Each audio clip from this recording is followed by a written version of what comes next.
Адам өлтіру қылмыс дерегі бойынша барлық жедел қызметтер жұмылдырылған. Іздеуде жүрген азамат қазіргі кезде ұсталып қамауға алынды. 1980 жылы туған ер адам бұрын алаяқтық жасағаны үшін сотты болған. Күдікті оқиға орнынан қашып, бірнеше күн бойы облыс орталығында жасырынып жүрген.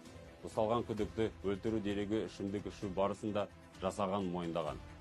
Аталған факті бойынша тергеу ішкі істер министрлігінің ерекше бақылауында.